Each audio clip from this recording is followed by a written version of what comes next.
সেবামূলক আরেকটা সংগঠন আছে, সেই সংগঠনের নাম হচ্ছে আল আউন।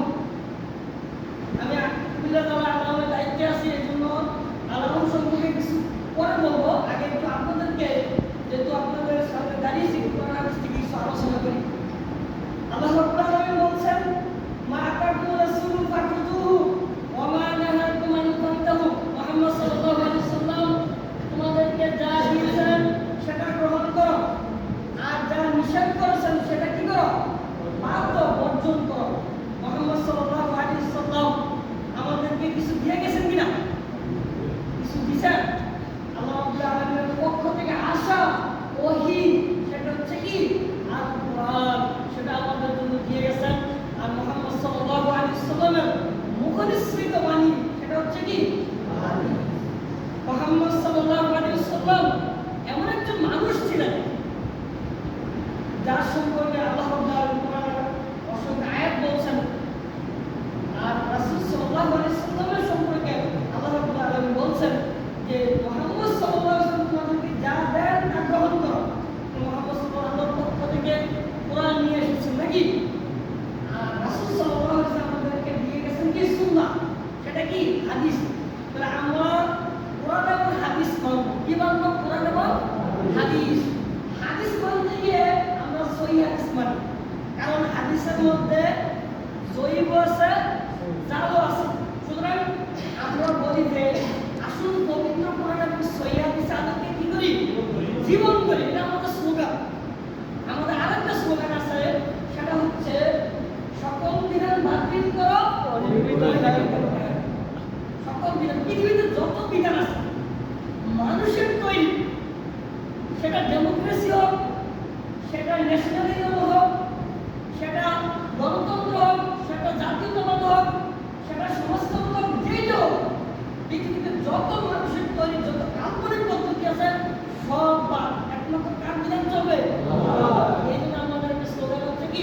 সকল বিধান বাতিল করো, ওহির মানে কি? আল্লাহর বিধান, সেটা হচ্ছে মহাগ্রন্থ আল কোরআন। এই মুহাম্মদ সাল্লাল্লাহু আলাইহি ওয়াসাল্লাম যে আল কোরআন নিয়ে এসেছেন, আর আমাদের মধ্যে তিনি সুন্নাহ রেখে গেছেন। রাসূল সাল্লাল্লাহু আলাইহি ওয়াসাল্লাম বলেছেন, মান রাদিবা সুন্নতি ফালাইসা মিন্নি। যে ব্যক্তি আমার সুন্নতকে তুচ্ছ তাচ্ছিল্য করবে, সুন্নতকে অবজ্ঞা করবে, সে আমার উম্মতের দলভুক্ত নয়। আজকে দুটো কথা দিয়েছি, রাসূল সাল্লাল্লাহু আলাইহি ওয়াসাল্লাম ইত্তেবা সুন্নাত। আচ্ছা, রাসূলের কোন সুন্নতকে কি অবজ্ঞা করা যাবে?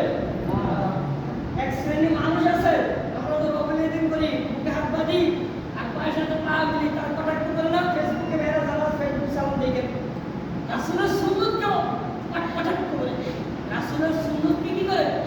কটাক্ষ করে। আপনি বুকে হাত বেঁধেছেন, প্রোফাইলে বের করেন, সূরা আমিন বলেন, পায়ের সাথে পা মিলান। এক শ্রেণীর মানুষ আছে, এক শ্রেণীর হুজুর আছে, তারা কি করে? কটাক্ষ করে। কি রাসূলের সুন্নত না আমরা যে আমল করি? অবশ্যই সুন্নত। অথচ তারা কি করে? কটাক্ষ করে, বিদ্রুপ করে, আর কত কিছু করে। সুতরাং মুহাম্মদ সাল্লাল্লাহু আলাইহি ওয়াসাল্লাম এমন একজন মানুষ ছিলেন যার আদর্শ মানে আপনার জন্য ফরজ। আল্লাহ রাব্বুল আলামিন কোরআন কারীমের মধ্যে সূরা আহজাবের 21 নম্বর আয়াতে আল্লাহ রাব্বুল আলামিন বলেছেন, লাকাদ কানা লাকুম ফি রাসূলিল্লাহি উসওয়াতুন হাসানাহ। মুহাম্মদ সাল্লাল্লাহু আলাইহি ওয়াসাল্লাম তোমাদের জন্য কি?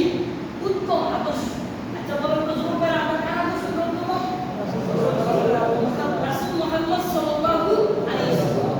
পৃথিবীতে কোন মানুষের আদর্শ গ্রহণ করা যাবে? একজন ব্যক্তি ব্যতীত?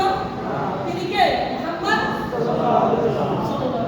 তাহলে যারা যত বড় দার্শনিক হোক, আপনার প্লেটো বল, এরিস্টটল বল, আলেকজান্ডার বল, যে যত বড় দার্শনিক হোক, আব্রাহাম লিঙ্কন, যে যত বড় দার্শনিক হোক, তারা আদর্শ গ্রহণ করা যাবে না। আমাদের আদর্শ কে হবে? মুহাম্মদ সাল্লাল্লাহু আলাইহি ওয়াসাল্লাম। মুহাম্মদ সাল্লাল্লাহু আলাইহি ওয়াসাল্লামের যে আদর্শ, যে আইডিয়াল, ওই আইডিয়ালকে আপনাকে গ্রহণ করতে হবে। আল্লাহ বলছেন, আমি বলি না, সূরা আহজাবের 21 নম্বর আয়াতে আল্লাহ রাব্বুল আলামিন বলছেন, লাকাদ কানা লাকুম ফি রাসূলিল্লাহি উসওয়াতুন হাসানাহ। মুহাম্মদ সাল্লাল্লাহু আলাইহি ওয়াসাল্লাম তোমাদের জন্য একজন আদর্শ। তাহলে আমরা কার আদর্শ গ্রহণ করব? মুহাম্মদ সাল্লাল্লাহু আলাইহি ওয়াসাল্লামের আদর্শ গ্রহণ করব। যারা যুবক ভাইয়েরা আছেন, যুবকদেরকে লক্ষ্য করে বলি যে আপনাকে গায়েব করার জন্য শয়তান কতভাবে চক্রান্ত করবে, আপনাকে নষ্ট করার জন্য, আপনাকে ক্ষতি করার জন্য কত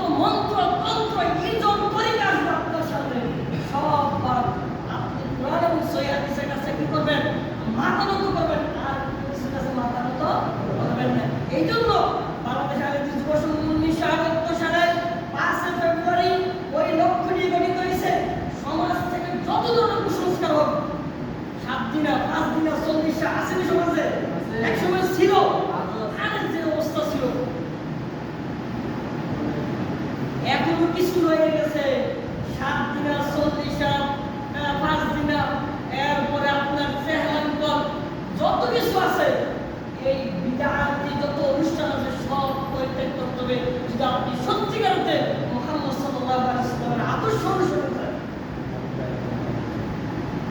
বলছিলাম ইত্তেবায়ে সুন্নাহ, আপনি মুহাম্মদ সাল্লাল্লাহু আলাইহি ওয়াসাল্লামের আদর্শ গ্রহণ করবেন। কি ক্ষেত্রে? সর্বক্ষেত্রে, সার্বিক ক্ষেত্রে কার আদর্শ গ্রহণ করবেন? হযরত মুহাম্মদ সাল্লাল্লাহু আলাইহি ওয়াসাল্লাম। ব্যবসায় ক্ষেত্রে গেছেন, ওইখানে কি অন্য কোন আদর্শ গ্রহণ হবে? অন্য কোন ব্যক্তির আদর্শ গ্রহণ হবে? ব্যবসার ক্ষেত্রে গেছেন, আল্লাহ বলছেন আহাল্লাহু বাইয়া ওয়া হারামা রিবা। আল্লাহ ব্যবসাকে কি করেছেন? হারাম করেছেন। এবার আপনি ব্যবসা বুঝলে কম দেওয়া যাবে?